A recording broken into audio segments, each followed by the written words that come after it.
Welcome back to the Practical Spirituality Podcast. We are so excited to have you on this journey with us, where we explore all elements of mind, body, emotions, and soul through the lens of everyday life. Hello, Kim. Hello, Gareth. How are you? I'm doing good. How are you doing this morning? I'm doing okay this morning. I have a question for you. Sure. Are you feeling motivated?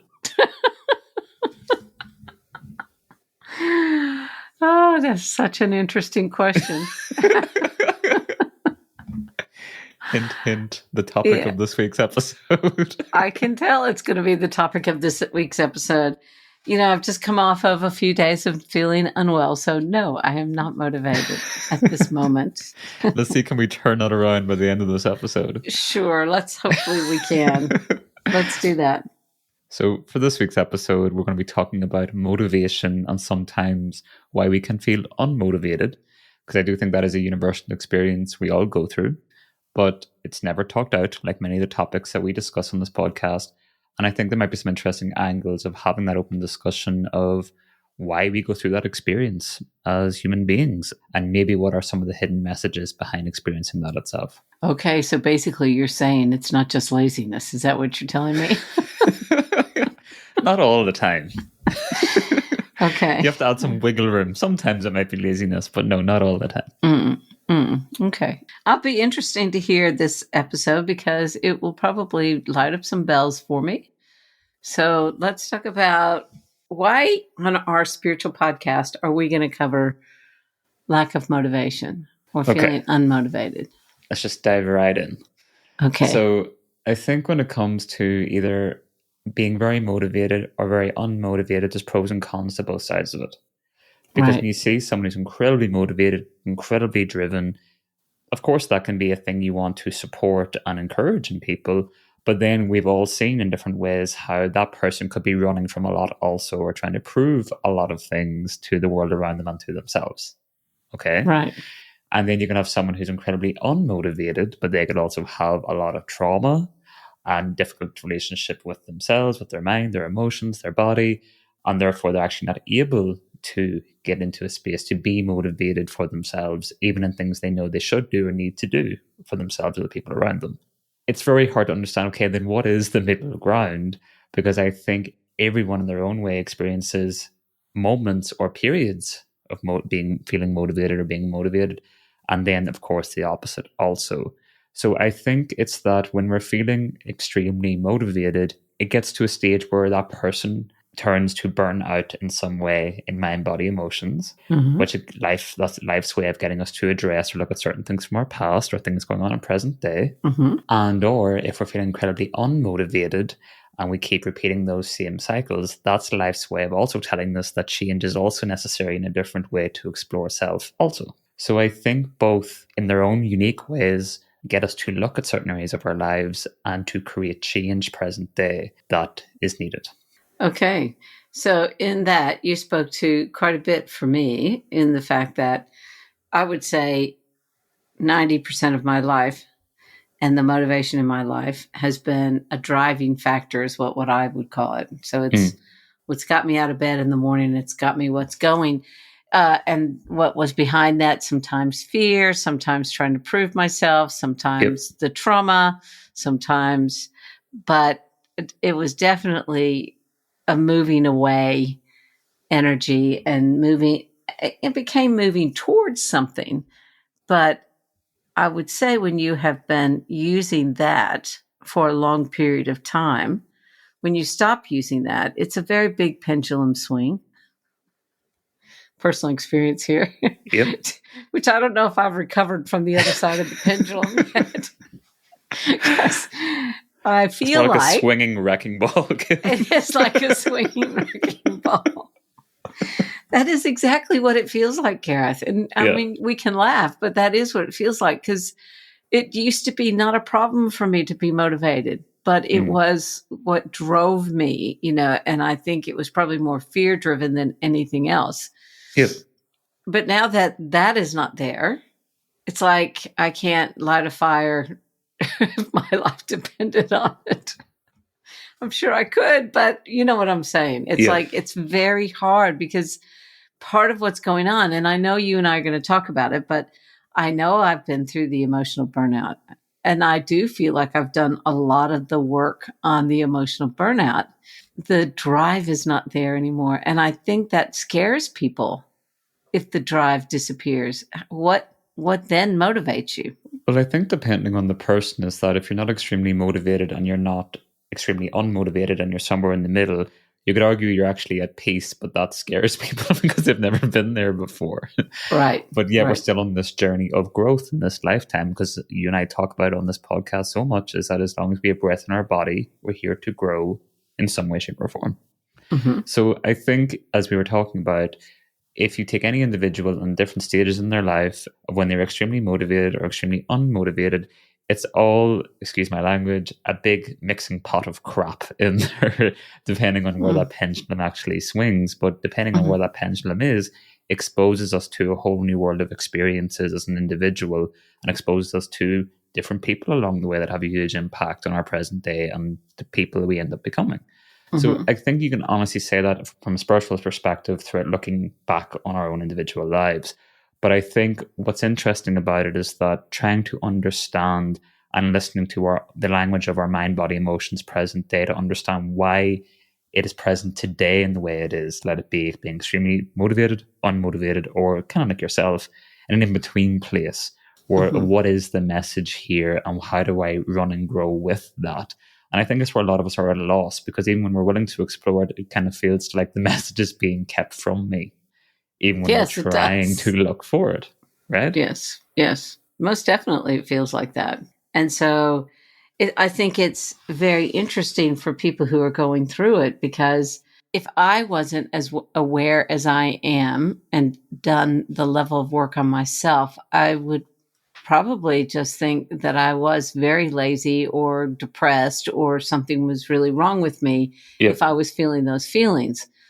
Whereas I know that, okay, this is a period of something that's going on. I need to pay attention to what that is and how is that directly affecting what I meant to be growing from in this moment. So I think it's amazing in all the different ways we can weaponize being motivated and non-motivated to run away from self. Absolutely. So the point is, like, we can say we're so motivated waking up tomorrow, but we're busy doing all the wrong things because we're avoiding the growth we know we need to do that's going to challenge us and actually force us to face some of our fears or to actually have certain conversations. Or the other side of it is that if we're feeling depressed, don't have an energy, want to avoid, then we're also not necessarily growing in that sense either, and we're shutting ourselves down. So it's never ceased to amaze me with people I've worked with and in my own life of how creative we can subconsciously get in our own ways to avoid the areas that we need to grow in. So therefore, I think it becomes an interesting place to be like, if I'm questioning this now in this time of my life of why I'm either motivated or unmotivated, what are the potential things I'm actually running away from, not looking at? And it doesn't mean diving into all the emotional stuff, but I mean just as a logical thing to begin questioning. Are there certain things that I know I'm avoiding or I know it's not working or patterns or behaviors that no longer excite me or are not doing anything for me? And have I actually sat with myself to say, okay, can I take ownership of that or just look at it for what it is? It doesn't mean trying to have all the solutions of creating all that change overnight. You and I both know that's not how it works. But so often we get caught up in just the day to day runnings of any of our lives and we're just going from A to B to C to D week to week. So I think it's actually the first step is to take a step back and I think try to take ownership. Why is our system presenting it in this way now? Is there patterns or familiarities of when this showed up previously in my life? And where were the changes that happened then that actually evolved it into feeling more motivated or neutral? And the reason why I'm saying that is because you and I both know with human behaviors and patterns, they tend to repeat many times throughout our lives. So even if it might be under very different circumstances today, the ways in which our mind, body, emotions actually communicate with us doesn't change and evolve all that much, but our interpretation of it can as we continue to grow throughout life. What I would like to say to that is I think there's some key common factors that we need to talk about when it comes to this lack of motivation that you're talking about. And of course, for me, it's always best to break it down in using my life as an example because it just makes more sense to me.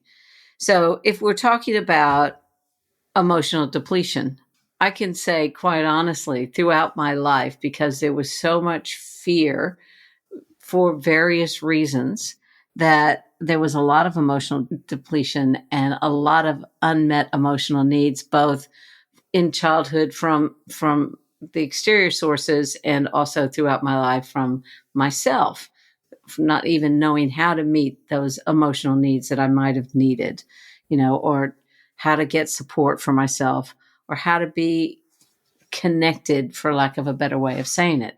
So Mm. that's one of the things that could bring out. Then from that always leads on the burnout factor. So for me, I would be like a bull in the china shop. I'd go at it so hard for so long that physically my body would just want to stop. Just be like, I can't. Or if I did stop, that's when my body would get sick, because it would be like I'd pushed so hard for so long. And I can even remember one of my first teachers saying to me, it's not about pushing the wheelbarrow uphill. It's Mm. about stopping and finding out what you really want to do. But I didn't know that. I was just constantly in the push forward mode. And then, of course, as you and I both talked about, we always talk about how we all have that negative self-talk, that it's not necessarily a bad thing. Sometimes it can be a good thing, but most people don't have a clue what to do with that if they start Mm. to even recognize it. So, and then, like I said at the very beginning, one of the other factors comes down to that fear and that overwhelm. So I can tell you, as an ex-addict, and I say this all the time when I hear people say it, what's the point? Yeah. I go, oh, that's a war cry of an addict for sure, because it's like you feel like you try and try and try and try and try, you get nowhere. So then you revert back to that overwhelmed, well, I don't know what the point is because I don't seem to be getting anywhere. Mm. And that's just a few. Those are just some of the major ones that come up for me when we've talked about this over the years. And it is breaking them, all four of those things, or the four things I've listed, breaking them down and finding out where we each sit with each one of those, if not all of them at the same time, is what I was going to say. Yeah, and I think that's why it is an interesting topic, because it's such a large spectrum to cover of Yeah. why anyone can feel motivated or unmotivated or anything in between.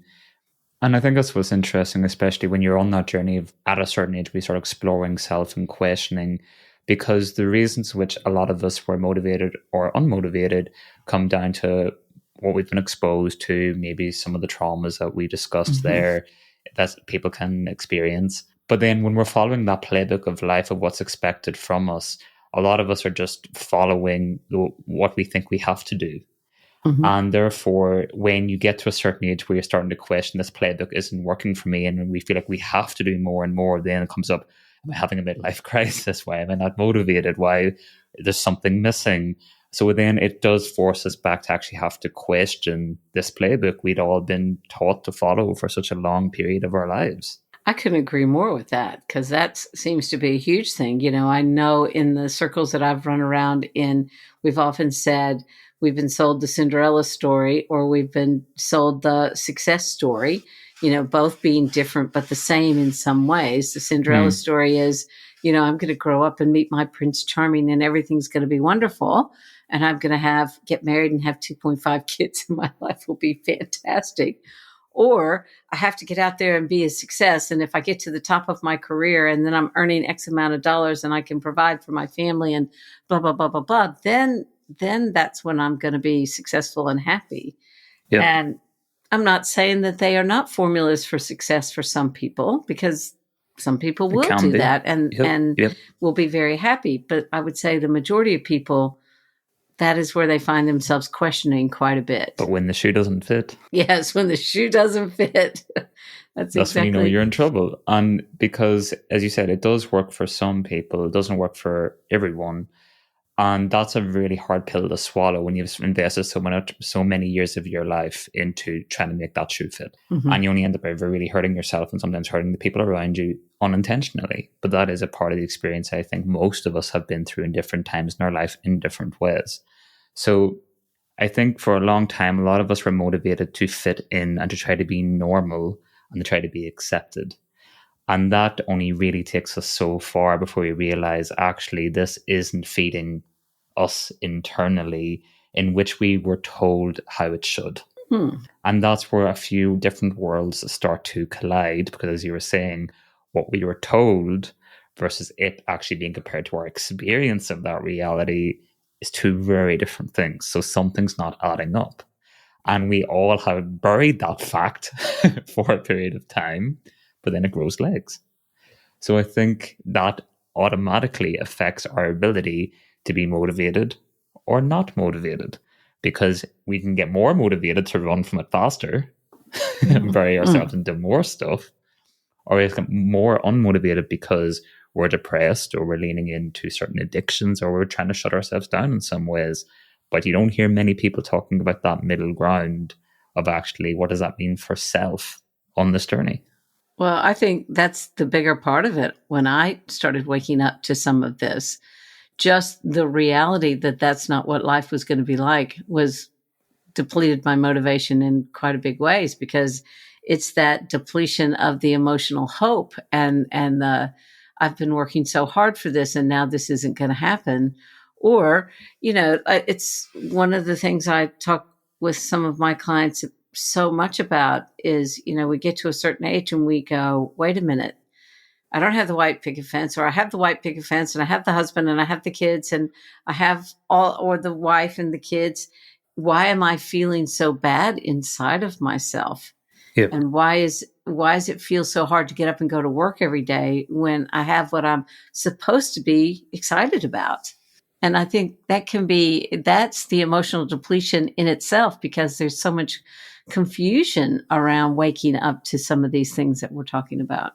But once that clicks in your brain, you can't go back, like a lot of the things we talk about in this podcast. Like once it resonates, it changes everything, but yet we don't have all the information to know how to enact it. So we kind of feel like in a no man's land, especially when we have been running these patterns or behaviors for decades of our lives. And especially when the people around you or that you're with on a day-to-day basis that hasn't clicked for them in the same way it just clicked for you. That's challenging. Mm-hmm. Can be very challenging. So how can that be motivating? It's not. That's not talked about. It's not. And then there's the factor of, and I'm not putting down anybody's family, but I think it's really important. We grow up in a culture, and depending on the culture that we grow up in, there's a certain level of expectation. Let's just say you're raised in a family that have two workaholics. Well, now you just grow up naturally thinking that's what you do is work all the time, because that's what a successful person is, if that's what your model was. Yep. And then you start running some of those negative narratives if you don't want to be working all the time, because those people that we grew up with seem to really enjoy it. And seem to is the important factor here, because I don't know if anybody really enjoys working all of the time, because it can be very addictive, or it can be a running away thing. Some people do enjoy it. I'm just saying. Yep. When you get to that phase where this stuff is starting to show up and you're starting to question yourself, it's amazing how negative the narrative can get and how quickly the emotions feel burnt out because you haven't ever been dealing with them. You don't want to deal with them. And now we're looking at changing the fundamental belief system that we grew up with. And how do I do that? Because that seems impossible. But I think that's what's interesting about it, is that we're motivated until we're not. And what I mean by that is, that was what I was saying earlier, is that it's like you were happy in your marriage until you weren't, Kim. Mm-hmm.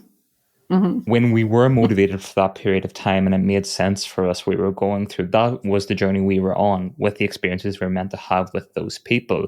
But what a lot of us struggle with is that when change comes around, of when we start feeling unmotivated and it brings up these emotions, we often don't know what to do with that, because all of a sudden we're now running off this playbook that we've been trying to run with. And then we're confused because it was like, wait a second, but this playbook worked for a while. So maybe this just is a phase I'm going through that I can bury amongst other things.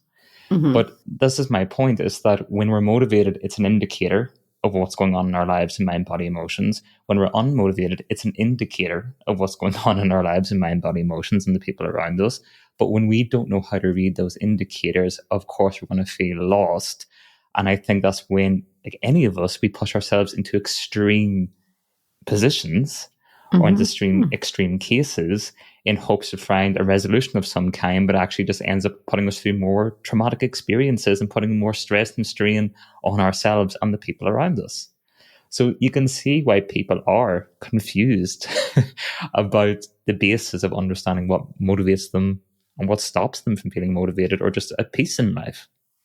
Well, I also think the confusing factor, I agree 100% with what you said, but I think the other confusing factor that happens, and I state this all the time when I'm working with clients, a lot of our belief systems, things that drive us, were formed when we were very young. And so we're trying to operate off a system that worked when we were, 5, 6, 7, 8, 9, or 10, Yep. And we were witnessing what we thought were our parents being very happy or our parents not being very happy. So we're either shooting for that or trying to move against that. And we're thinking that because we started this quest at such a young age, when we get to this point that you're talking about and we don't know how to read the indicators, we're completely lost because it's like, well, now what? You're telling me that everything that I learned prior to this is no longer working. So how do I make anything work if I couldn't even make the simple thing work that I witnessed growing up? Yep. And I know I myself have felt that at times in life, and it can be very confusing because you're like, well, I know we're all working on a spiritual journey here, but it can get very confusing. And how do you find that which is going to shift that? How can you start to shift the belief systems? How can you start to move into a new modus operandus that is going to work for you? And how do you even begin to find that for some people? It's in admitting that the current system that we're running isn't working. Mm-hmm. Mm-hmm. Why? Because life's already been trying to tell you in your own way for an extended period of time now. And that is why then you see in any of our systems, and we can all look back in our lives and have examples of this, of Mm-hmm. when there are the mental symptoms, the emotional symptoms, the physical symptoms. And I know you'd mentioned a few as well, but when we lose interest in a lot of different areas of life that used to bring us a lot of joy, and even that is with our partner, with our kids, with our career, with the basic of hobbies that used to actually fulfill us in some way, if it's suddenly becoming so much work in every which way, that is our system trying to give us information about ourselves that we don't know how to read or recognize, as we were talking about. But then, as you mentioned at the start of the podcast, was even the physical symptoms of feeling fatigued or restlessness or just a detachment or a heaviness in the physical body, I think is actually, we just feel weighed down about basic day-to-day tasks. No matter what we do, we just can't seem to shift it. And then I think this is the one that most people are is the emotional flags that come along from it, of just the mood swings and irritability and not really feeling connected to anything or anyone. And I think it's really important to say here that what a lot of people in our modern society think that we need to do, if we hit any of these things you just spoke about, is they want to throw the baby out with the bathwater. Okay, well, it must be my whole life. I need to get divorced, change my life. I need to do an eat, pray, love, blah, blah, blah, blah. I need to throw it all away and start fresh again. And that is not what we're saying. No. These are basically like warning lights. If this is happening, then we need to go deeper within ourselves. Yeah, and we're also not saying this is all just to do with motivation as well. Right. We're just saying how this is multi-layered depending on the person. And this is why it needs the respect, and it deserves such. It needs to be explored. It's an indicator, I think, in practical day-to-day life, of there's a lot more going on underneath the surface that we were never taught how to recognize. And then even if we do or are able to recognize it, we don't know how to deal with it or how to start that journey with it. And that's a very scary and intimidating process for any person, especially at the start, because again, very few people welcome change with open arms. Very few. Mm-hmm. Very few. And even when you recognize life's all about change, you're still met with resistance no matter how long you're on this journey.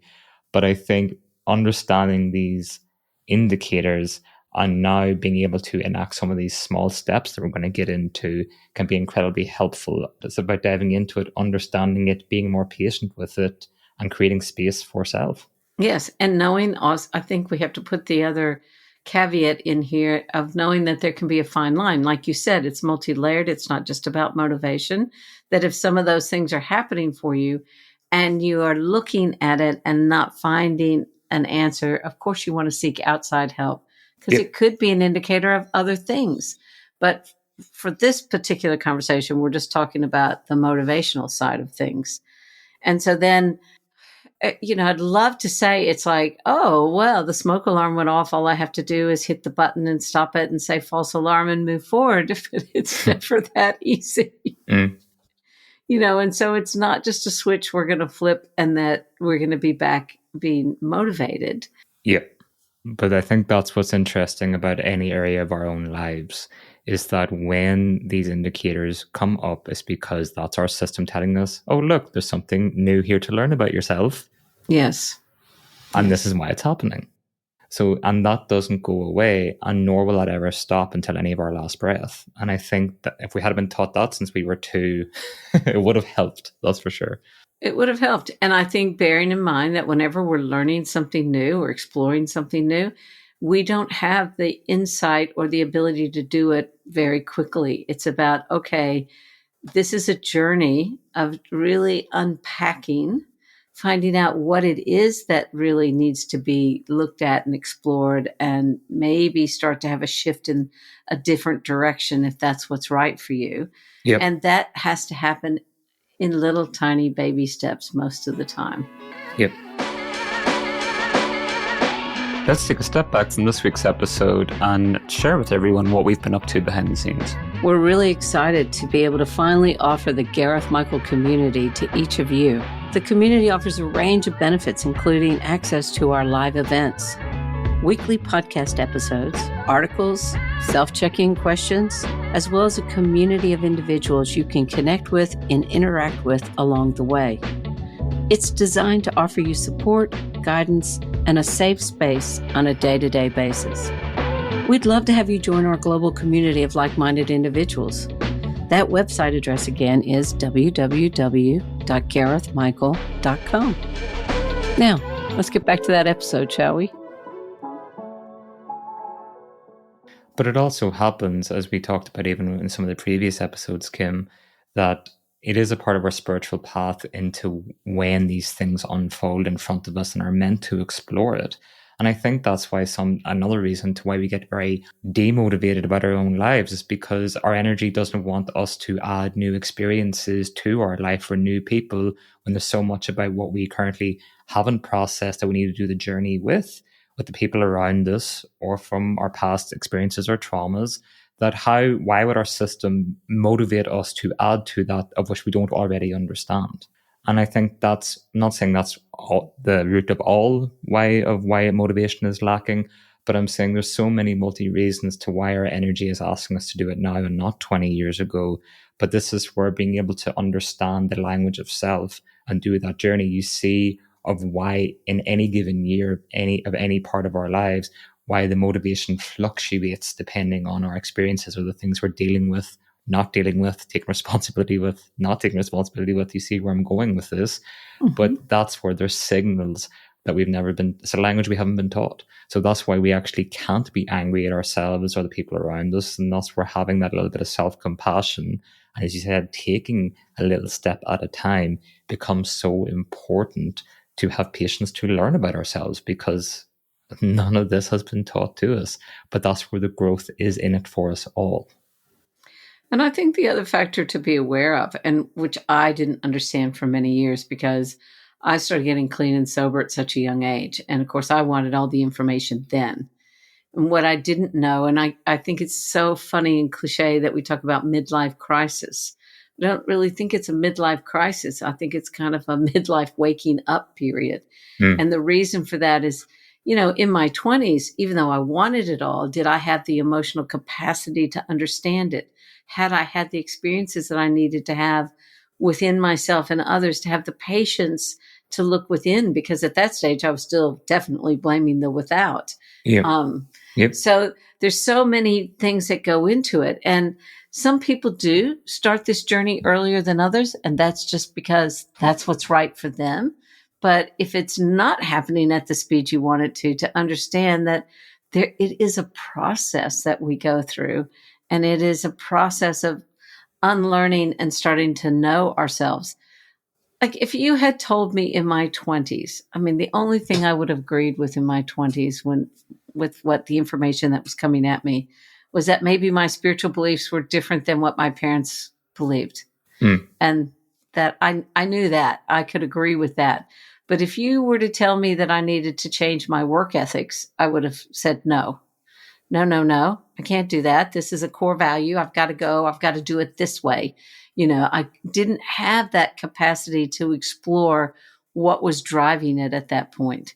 And so I think that's one of the things that I'm saying, that when our system does start to set off the alarms and that we are starting to look at it, understanding that we're only going to be able to go as far as our emotional, spiritual, and physical maturity allows us to in those moments. And then even that can be a challenge, because we're going to start to challenge some of, how we've been operating in the world, what our belief systems are, what our value systems are. For a long period of time, I don't think many people even look at that. They just have inherited different belief systems and values and believe, well, this is, worked for my parents. Of course it'll work for me. Of course this is what they taught me in school. So I've just got to go ahead and do it, instead of going, what really works for you? And I think that's a really, really big thing. And then if someone has been running those negative narratives, not like me at all, the ability to have compassion while you're going through this learning experience becomes another one of those challenges, because we need to have compassion. But I think that's what's so hard about even what you're saying, is that even when we know we should start questioning some of the things we inherited from our parents or we were taught in school, it's such the forbidden fruit of what we weren't allowed to ever ask why. Mm-hmm. And as we both know, that brings up a lot of fear in ourselves and in other people. And then there comes the conditioning and there comes the change. And that is a huge undertaking, but that is the journey for a lot of people. But you can understand the confusion or the resistance, and why the why questions are so forbidden, because it automatically creates change and new understandings that, are the making of any of us. But with that, it does come with its own waves. I'm just speaking for myself and what my journey had been. There's so many times when you just go, can I just go back to what I know, because that's easier? Until you get to that point where you can't go back to what you know. Yeah. And then it makes it even more frustrating, because you're like, well, I can't go back and I have no idea how to go forward. And and maybe that's part of that whole experience, is sometimes we just have to sit where we are. And that is an unfolding in itself. I don't know. Not being motivated, and being in the middle, I actually think is a gift, because it gives us the space to actually process. Mm-hmm. But when you don't know how to question what you need to be processing while in that space, it can become confusing. It can become purgatory. Yes. Oh yeah. That's maybe that's what they mean by purgatory. We're not getting into that. No, we're not.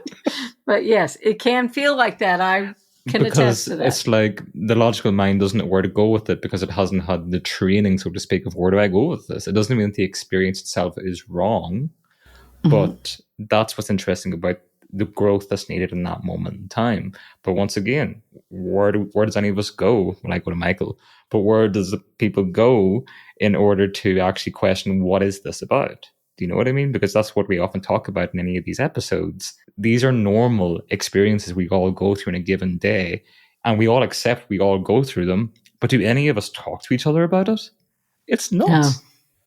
It's crazy how we don't. It's crazy how people are ridiculed or shamed or whatever word you want to use if they are going to someone to help them sort it out, Yeah. that there's somehow something wrong with you if you would like to have some outside input as to how to work through some of these things that you've been banging your head against the wall for years on and haven't come up with a solution. But you wouldn't say that if you didn't know how to fix something, because I know today's society, you don't know how to fix something. First thing they do is go to Google, and then they go to YouTube, and they're quite happy to get the help there from somebody else who's already been through it to find out what's going on. So why is it different when it comes to our personal growth as well? You know, and if we could help shift that mentality just in itself would be amazing. Yeah. I think we should dive into where people should start if they are experiencing anything we talked about there, either if they are feeling extremely motivated, very unmotivated in certain areas of their life, or maybe there's an in-between purgatory place that we talked about. Is that where do we start in exploring that for any of us as individuals? Well, you know, I know the first thing that some people would say is to lean on friends and family members, but I don't think I would recommend that, mainly because the first thing they're going to tell you is you're probably depressed, go to the doctor and get some antidepressants. And that might not necessarily be the case, but you do want to reach out and start finding some support somewhere. I think that would be one of the first steps, because like we said, it is very multi-layered. We want to make sure that we're working on the right thing at the right time. Yep. I think what I would say is that if we're becoming aware of that reality within us, it's our system preparing us for a change that is needed in that time in our lives. It signals that our system is telling us in mind, body, emotions in different ways for multiple of different reasons that it's saying, can we please go explore this in a safe environment with experts, with information that's going to help make connections within ourselves to allow us to move forward and grow. That is why we're experiencing it in that way. Because as I said, there's pros and cons to being unmotivated, and there's pros and cons to being extremely motivated. And to me, is that regardless of what signals are being sent, you have to understand why they're being sent and from what part of you is it coming from. Because I know if I wake up tomorrow and I'm extremely motivated, there's a part of me that knows 5 days from now I'm going to be burnt out because this is actually too much for my system. This isn't sustainable. Right. So why am I suddenly ready to take on the world today, knowing my history 4 days from now? Good point. This isn't going to be sustainable. So therefore, my system's actually trying to tell me something, even though this feels good to be super motivated. It's like no one ever questions why they feel happy. It's like, I'm just happy, so I'm going to enjoy it. But no one's like, why am I feeling this incredible lightness and happiness today? But then the next day, if they're feeling down, sad, or depressed, they're all questions of where this is coming from and how do I get rid of it? So this is where it's about balancing the books of understanding both sides of that equation, because you have that responsibility to yourself. But I'm not saying that any of those answers come naturally to any of us. So therefore, starting small and going to people that we can trust and who do have a level of expertise to be able to guide you in that process becomes very important, as we talk about often on this podcast. But I do think also it's only when we have a level of routine. I know a lot of us do have routines in our day-to-day lives of the A to Z's that we have to do in a given day. But I think actually, if we're talking about motivation in this particular episode, questioning what parts of the different tasks on our given day to day do we feel more motivated to do versus less motivated to do, and actually ask, why is that? It's a very simple exercise, and it can be about the simplest things of brushing your teeth, walking the dog, making food. Like, do I feel motivated or unmotivated, or feel nothing about it? I just think it's important to question, to explore in the tiniest of ways, because they are the small wins of understanding self, understanding those signals and indicators that we're talking about in this episode. It's not always about diving into the deep stuff from the past, because we're trying to make the communication with self on a day in, day out basis today easier. And that could be such a rewarding feeling for any of us. But I think it's also questioning the times that, so for example, you have a goal or something that you want to reach. and you find yourself motivated to do everything but that. Mm-hmm. And so, that doesn't have to be deep either. It can indicate that there's a fear. It can indicate that you're moving in the wrong direction. It can indicate that you just don't understand the task at hand. Yep. It can indicate so many different things. But until we start asking the questions as to why we're avoiding that or more motivated to do other things than this, will we ever find answers to what we're looking for? And then I think, Gareth, the other thing is that we've been taught not to do is, really acknowledging and starting to give ourselves a pat on the back and celebrate when we do have the little wins that feel good. And I'm not talking about goals here either. Yep. Yep. Oh, you know what? I managed to do some self-care today. I actually stayed in bed an extra half an hour because I was tired. Let me just give myself a pat on the back here because I actually took care of me today. It's not an excuse to stay in bed all day. It's just that really celebrating, oh, I've never done that before. It's really good that I can see I needed that extra 30 minutes of sleep, whatever it is. And wanting to actually question those different patterns or behaviors or routines that we have, even in the smallest of ways, is showing ourselves that we're curious to want to make those changes, or we're listening to those indicators. And it is by trial and error as well. If we know we're repeating the same thing over and over again, it's not giving us better results, then just even the willingness to do something a little different and give it a go, that is a small win. And even you said, even if it is something about giving ourselves that extra 30 minutes, if we know our bodies are depleted, or making more time for ourselves in a different way, or just having a curiosity to want to research a certain thing of why do I do this or why do I do that, or having questions to explore mind, body, emotions. By doing that, you're listening to the indicators of what our system is trying to send us. And I always feel like our system does reward us or thank us in small ways when we actually take the time to do that. Yeah, and I think the other point is, just like with everything else in life, it's never full on or full off. It always comes with ups and downs. It always ebbs and flows. And that is just the normal rhythm of life as we're growing. And I think the key thing I would like to say, as someone who was extremely motivated out of fear for a very long period of time, and also lived to very high expectations, it's not a failure. Yep. If the motivation ebbs at some point, it could be one of your greatest successes, because it might be the indicator that you finally turn around and learn something about yourself that you might not have ever learned if you kept going the way you'd been. So it's never, I love saying that failure is the first attempt in learning. And so if you want to label it a failure, fine, but do it with that acronym in mind, that, oh, it's here to teach me something. It's my first attempt in learning. That didn't work. What do I need to change? What do I need to do differently? And then how do I move forward from there? It's one of the key things I would like to say about it, because we are so used to beating ourselves up. It's ridiculous. And I do think it's important to emphasize what you're saying there, that it's not failure when we feel unmotivated or we don't want to turn up for life in certain days, or certain tasks feel harder than they did in the day before.